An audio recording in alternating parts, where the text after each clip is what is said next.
Hello everyone, आज के इस वीडियो में हम पढ़ने वाले हैं क्लास 12 फिजिक्स का पहला चैप्टर जो है विद्युत आवेश तथा क्षेत्र, जिसका यह 7वां वीडियो है। तो आज के इस वीडियो में हम पढ़ने वाले हैं गॉस के प्रमेय का अनुप्रयोग। तो गॉस के प्रमेय का 3 अनुप्रयोग होता है। तो आज के इस वीडियो में हम पढ़ेंगे गॉस के प्रमेय का पहला अनुप्रयोग जो है कि रेखीय आवेश के कारण वैद्युत क्षेत्र की तीव्रता की गणना करेंगे। मतलब कोई भी एक अनंत लंबाई की सरल रेखीय चालक है तो इसके किसी बिंदु पर हम वैद्युत क्षेत्र की तीव्रता की गणना करेंगे। तो मैं आपको विश्वास दिलाता हूं कि बहुत ही आसानी तरीके से आपको समझ में आएगा। जिनको डेरिवेशन से डर लगता है वो आज इस वीडियो में बने रहिए। आपको ये अगर पहला अनुप्रयोग भी आपको समझ में आएगा, उसके साथ साथ आपको दूसरा और तीसरा जो अनुप्रयोग है वो भी आपको समझ में आएगा।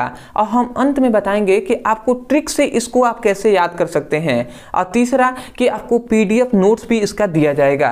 ठीक है, तो चलिए हम देखते हैं। सबसे पहले हम समझते हैं। तो देखिए, इसको हम एक अनंत लंबाई की एक हम सरल रेखीय चालक ले लेते हैं जो है L। अब हम इस पर प्लस की आवेश देते हैं।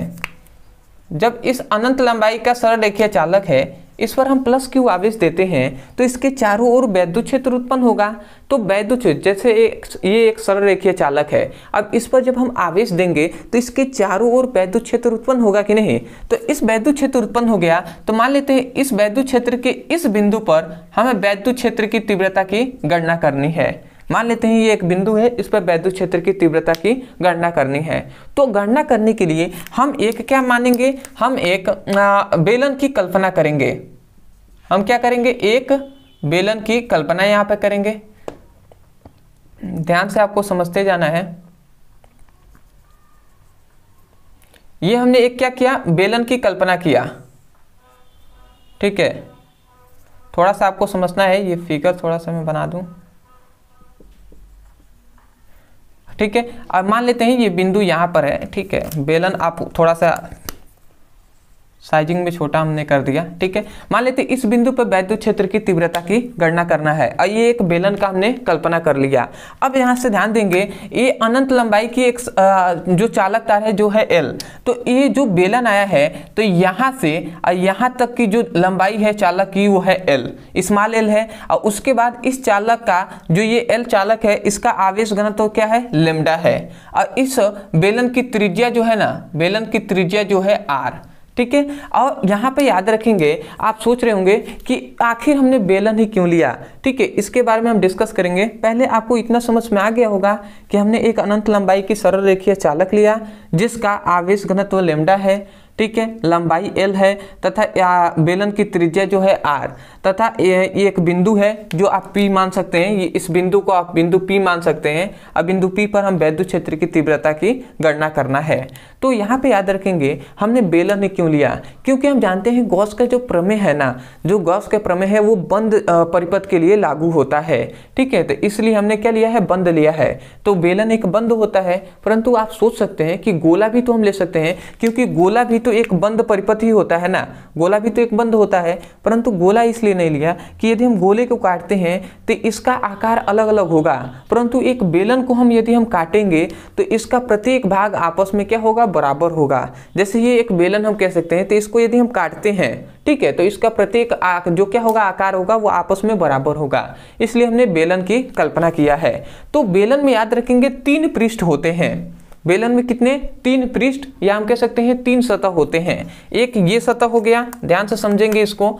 एक S1 ये सतह, S2 ये सतह और S3 ये सतह। इसमें 3 सतह होते हैं। अब आप कहेंगे कैसे, तो देखिए ये एक बेलन ही है। अब बेलन में देखेंगे तो आप 3 सतह है, एक ऊपर वाला, एक नीचे वाला और एक क्या है, बीच वाला। तो ये 3 सतह हो गई कि नहीं, एक ये और एक ये। ठीक है, तो 2 इसमें समतल सतह है, एक क्या है, गोलाकार सतह है। तो अब आपको समझना है, तो ये आपका हो गया। अब हम इस पे क्या क्या गणना करेंगे उसको समझने से पहले आपको पीछे के कुछ फॉर्मूले पता होना चाहिए, तभी आपको समझ में आएगा। तो आपको सबसे पहले आपको पता होना चाहिए जो क्या होता है, आवेश बराबर होता है आवेश घनत्व गुणे लंबाई। ठीक है, ये पहला आपको फॉर्मूला पता होना चाहिए। दूसरा एक और फॉर्मूला होता है, इसको आपको पता होना चाहिए, जो कि वैद्युत फ्लक्स जो है, वैद्युत फ्लक्स फाई इक्वल टू क्या हमने बताया था, phi equal to E ds cos theta. ये दूसरा फॉर्मूला आपको पता होना चाहिए। और तीसरा एक और फॉर्मूला होता है जो है गॉस के प्रमेय का अनुप्रयोग का हम फॉर्मूला बताते हैं phi equal to q by epsilon naught. ये तीन आपको फॉर्मूले दिखाई दे रहे हैं, इन तीन फॉर्मूले को आप नोट्स में लिख लीजिए, ये तीनों फॉर्मूले का अभी आपका उपयोग पड़ेगा। तो आशा करते इतना आप समझ गए होंगे। तो अब हम चलते हैं, तो सबसे पहले हम जानते हैं, सबसे पहले हम क्या करेंगे कि ये अनंत लंबाई की सरल रेखीय चालक है, इस पर हम आवेश की गणना करेंगे। तो हम लिखेंगे कि हम लिखेंगे चालक पर उत्पन्न कुल आवेश, ऐसे लिखेंगे चालक पर उत्पन्न कुल आवेश। अब ध्यान से थोड़ा सा एक बात समझ लीजिएगा, इसको आपको शब्दों में एक्सप्लेन करना होगा। तो आप इसको शब्द में एक्सप्लेन कर देंगे ना, पहले मतलब इसको एक्सप्लेन करेंगे, उसके बाद फिगर को बना के तब जाके नीचे से आपको लिखना है। तो इसको एक्सप्लेन कैसे करेंगे, आप कहेंगे माना एक अनंत लंबाई की सरल रेखीय चालक L है जिसका आवेश घनत्व लैम्डा है, ठीक है, जिसकी बेलन की लंबाई L है तथा बेलन की त्रिज्या R है तथा बेलन के किसी बिंदु P पर वैद्युत क्षेत्र की तीव्रता की गणना करने हैं। ठीक है, इस प्रकार आप एक्सप्लेन कर देंगे कि बेलन का 3 पृष्ठ S1, S2 तथा S3 पृष्ठ है। इस प्रकार क्या करेंगे आप एक्सप्लेन कर देंगे, नहीं तो हम नोट्स में आपको दे ही रहेंगे, अंत में बताएंगे, तो आप नोट्स से भी लिख सकते हैं। तो केवल आपको अभी समझना है कि अनंत लंबाई पर हम क्या करेंगे, अनंत लंबाई की जो सरल रेखीय चालक है उस पर उत्पन्न कुल आवेश की गणना करेंगे। तो आवेश बराबर क्या होता है, आवेश बराबर क्या होता है, आवेश घनत्व गुणे क्या होता है, जो चालक की लंबाई है जो है L, तो L से हम गुणा करा देंगे। तो ये आपका सबसे पहला आपको मिल गया कि जो अनंत लंबाई की एक सरल रेखीय चालक है, इस पर क्या हो गया, आवेश का हमने मान निकाल दिया। तो ये पहला फॉर्मूला आपको पता होगा, आवेश बराबर आवेश घनत्व गुणे लंबाई होता है, तो ये हमने लिख दिया। उसके बाद अब हम दूसरे में हम जो ज्ञात करेंगे, अब हम ज्ञात करेंगे कि S1 जो पृष्ठ है इस पर उत्पन्न कुल मतलब वैद्युत क्षेत्र, हम फ्लक्स का ज्ञात करेंगे। मतलब हम लिखेंगे S1 पृष्ठ से निकलने वाली कुल फ्लक्सों की संख्या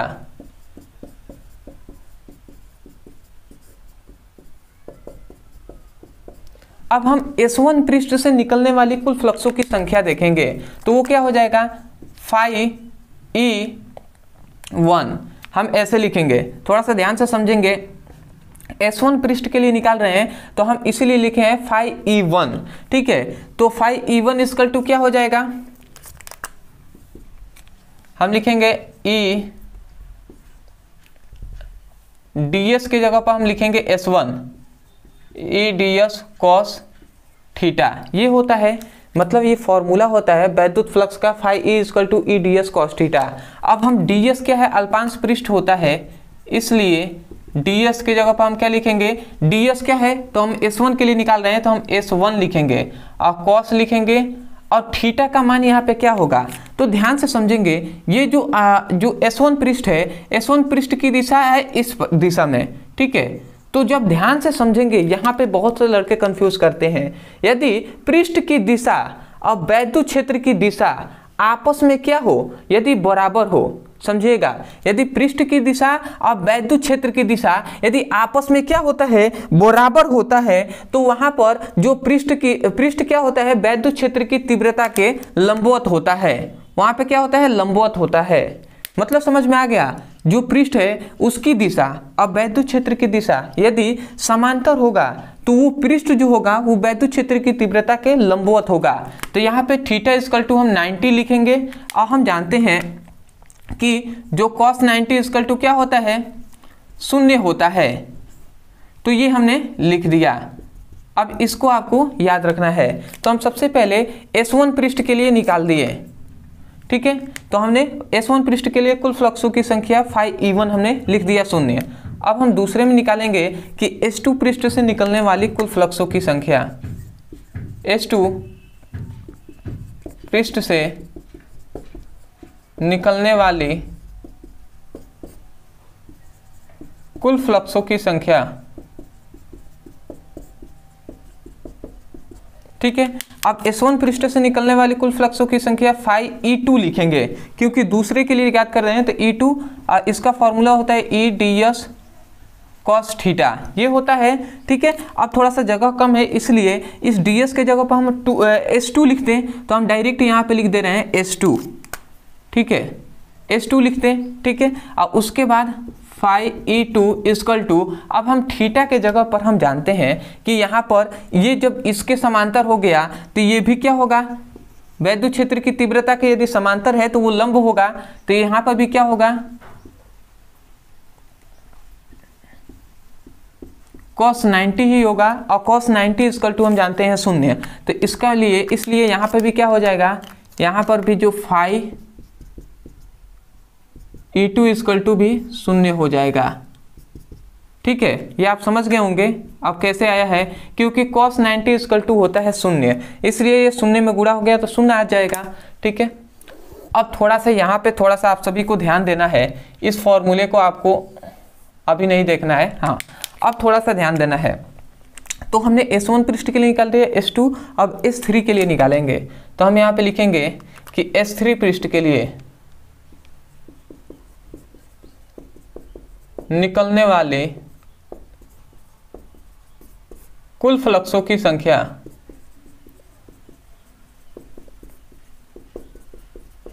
ठीक है, S3 पृष्ठ से निकलने वाली कुल फ्लक्सों की संख्या, तो ये क्या हो जाएगा, phi E3 equal to E ds cos theta.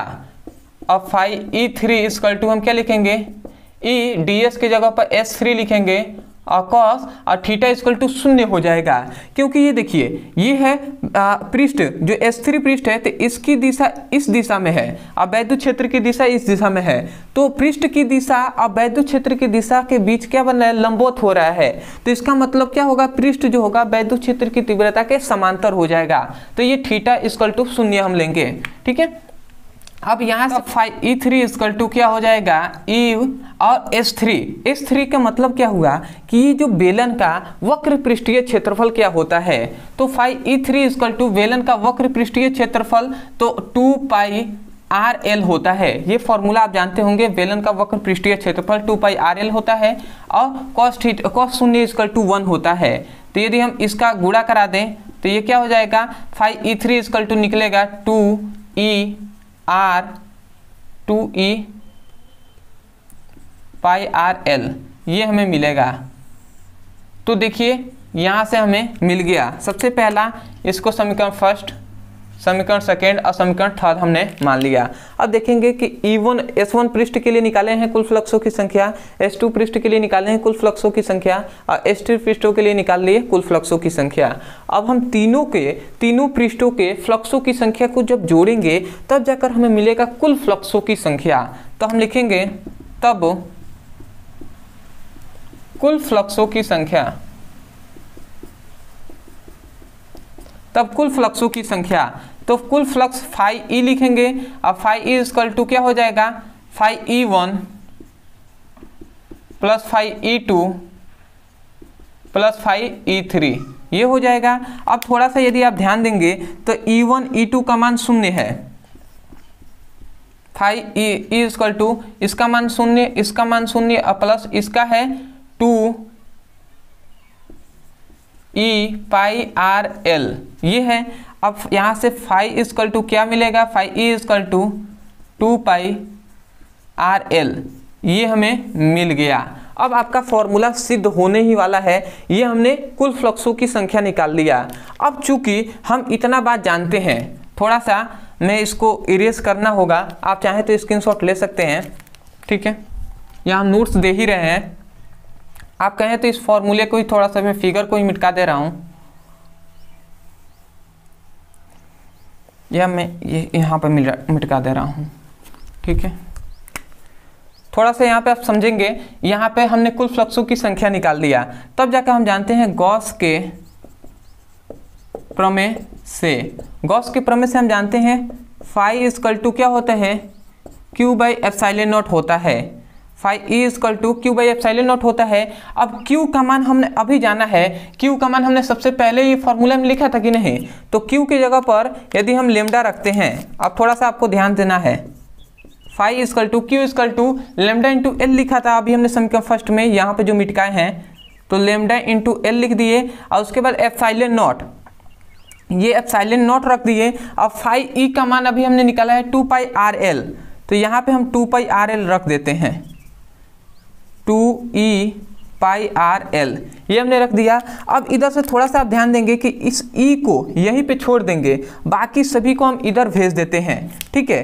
तो यहाँ पे यदि हम इसको छोड़ के बाकी सभी को इधर भेजेंगे तो थोड़ा सा यहाँ पे एक और चीज़ आप ध्यान देंगे, इस l से ये l कट जाएगा, क्योंकि इधर गुणा में है l, इधर भी गुणा में है l, तो l कट गया, तो बचा क्या, यहाँ पे e को छोड़कर सभी को हम इधर भेजते हैं, तो क्या हमें बचा यहाँ पे e इक्वल टू, ये सभी गुणा में है तो भाग में आएंगे तो इधर का आएंगे, तो लेमडा, अब आई क्या बचेगा 2 पाई आर एप्सिलॉन नॉट, यही आपका बचा और यही आपका फॉर्मूला प्रूफ हो गया, ये आपका फॉर्मूला प्रूफ हो गया है, यही है आपका फॉर्मूला, यह है वैद्युत क्षेत्र की तीव्रता की दिशा, ठीक है, यहाँ पे कुछ था नहीं, ठीक है। तो ये आपका फॉर्मूला प्रूफ हो गया है, यही है सरल रेखीय चालक के कारण क्या है वैद्युत क्षेत्र की तीव्रता की गणना हो गया। तो हमने क्या किया है, केवल मान को पुटअप किया है, यहाँ पे आपका मिल गया। अब इसी को थोड़ा सा सटीक करने के लिए हम दोनों में 2 से गुणा करा देंगे, तो यहाँ पे 4 pi epsilon not 1/4 pi epsilon not इस प्रकार आ जाएगा। बट हाँ, आपको यहाँ तक करेंगे फुल टू फुल मार्क्स मिलेगा, ठीक है। तो आशा करते हैं कि गॉस का जो प्रमेय का अनुप्रयोग है ये आपको समझ में आया होगा। या आप सोच रहे हैं कि ट्रिक क्या है, तो देखिए हमने क्या किया है, वास्तव में हमने किया क्या है, हमने सबसे पहले ये अनंत लंबाई के एक सरल रेखीय चालक है, अब ट्रिक समझिए, ये अनंत लंबाई के एक सरल रेखीय चालक है, तो इस पर हमने सबसे पहले कुल आवेश की गणना कर लिया। सबसे पहले हमने कुल आवेश की गणना किया है जो है लेमडा इंटू एल। उसके बाद हमने क्या किया कि S1, S2 और S3 पृष्ठ पर कुल फ्लक्सों की संख्या निकाला, जो ये है और ये है। मतलब हमने दूसरे में हमने क्या किया, फ्लक्सों की संख्या निकाला इस सूत्र के माध्यम से। अब हमने जब दोनों चीजें यहाँ पर निकाल लिया, तब जाकर हमने गॉस के प्रमेय में ये जो क्या किया, यहाँ से अगर थोड़ा सा आप ध्यान देंगे तो Q का मान यहाँ पे हमने पुटअप किया और फाई का मान हमने यहाँ पर पुटअप किया। तो जब फाई का मान हमने यहाँ पे पुटअप किया तो E D S cos theta है, तो यहाँ पे हम क्या करेंगे, केवल हम ई को छोड़ देंगे इधर और शेष को हमने इधर भेज दिया, तो वही तो हुआ है। सबसे पहले हमने आवेश निकाला था, उसके बाद गॉस के प्रमेय हमने पुट किया और उसके बाद हमने केवल, मतलब सबसे पहले हमने आवेश निकाल कर उसके बाद गॉस के प्रमेय में हमने क्या किया, केवल पुट किया है मान को, आपका प्रूफ हो गया। तो इसको आपको ये समझना है कि हमें इस तीनों फॉर्मूले की सहायता से ही हमें प्रूफ हो जाएगा। तो आशा करते हैं आप समझ गए होंगे। अदरवाइज नोट्स के लिए नीचे डिस्क्रिप्शन बॉक्स में हमने नोट्स दे दिया है इसका, तो आप नोट्स लेकर पढ़ सकते हैं। और इसी वीडियो का हम डिस्क्रिप्शन बॉक्स में क्लास 12 फिजिक्स का प्ले देंगे बेसिक टू हाई, जैसे कि न्यू बैच स्टार्ट हो गया है तो वहां से आप शुरू से पढ़ते हुए आएंगे तो और भी अच्छे से आपको समझ में आएगा और 3 महीने के अंदर पूरा आपका फिजिक्स कंप्लीट हो जाएगा। तो आप पढ़ सकते हैं, आशा करते हैं आप समझ गए होंगे। तो अदरवाइज यदि कोई भी टॉपिक समझ में नहीं आता है, मान लेते हैं गॉस के प्रमेय का दूसरा अनुप्रयोग आपको पढ़ना है, तो आपको नीचे डिस्क्रिप्शन बॉक्स में जो प्लेलिस्ट का लिंक है उस पर क्लिक करेंगे तो नीचे आपको गॉस के प्रमेय का दूसरा तीसरा अभी अनुप्रयोग मिल जाएगा। यदि नहीं मिलता आप लिख दीजिएगा गॉस के प्रमेय का दूसरा अनुप्रयोग, या आप दूसरा अनुप्रयोग जो क्या है, आयताकार चादर पर वैद्युत क्षेत्र की तीव्रता। ब्रदर सर ऐसे केवल आप अंत में हमारे चैनल का नाम लिखेंगे, वीडियो मिलेगा, वहां से उसकी पढ़ाई कर सकते हैं। तो आशा करते हैं आप समझ गए होंगे। तो चलिए दोस्तों, आज के लिए इतना ही, मिलते हैं एक नए टॉपिक के साथ, तब तक के लिए धन्यवाद। जय हिंद, जय भारत।